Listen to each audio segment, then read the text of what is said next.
Hey guys, today we're going to talk about foiling and do some practice problems using it. I have two problems here on the board of some varying difficulty.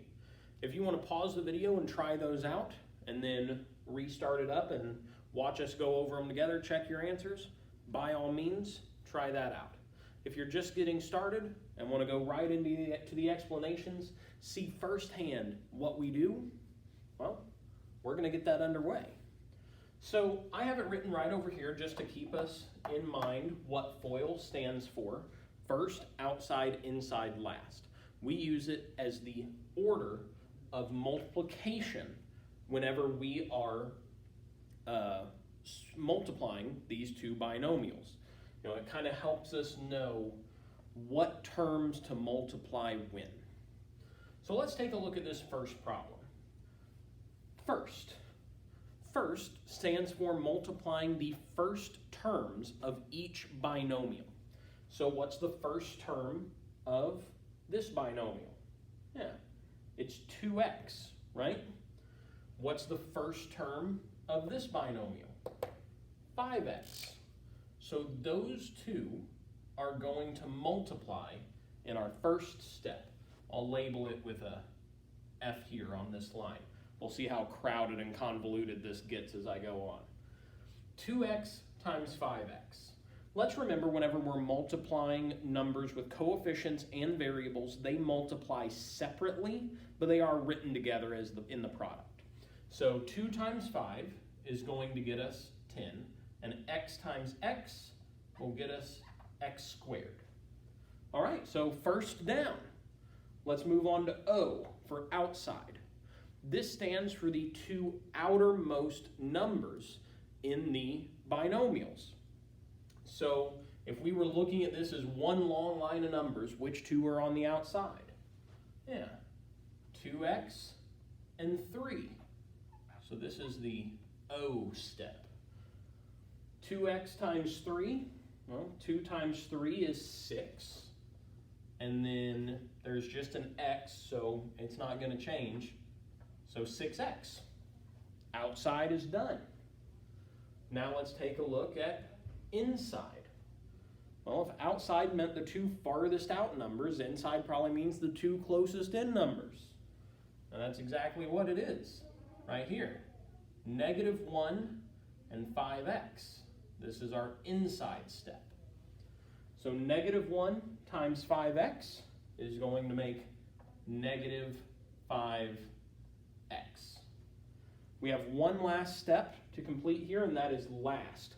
Last stands for the final or last term in each binomial. So we will use -1 and 3. And I'll label it with the L. So -1 is going to multiply 3, and we get -3. Now, if you watched our video explaining how do we FOIL, what is foiling, kind of our introduction to it, you probably heard me mention that a pretty large majority of the time, we'll notice that we have some like terms in our answer after foiling. Do we have that here? Is this one of those times? Yeah, it is. Right here, we have 6x minus 5x. Two terms with the same variable configuration. So we want to combine those before calling our answer good. So we get 10x squared. It doesn't have anything to combine with, so it stays the same. 6x minus 5x, and we get 1x. Now, do we need to write the 1 there? Not really. That's the invisible 1 when we have that coefficient. We don't need to write it. And then -3 or -3 doesn't have anything to combine with. So we're done. We've finished. That is the answer to foiling or multiplying those two binomials.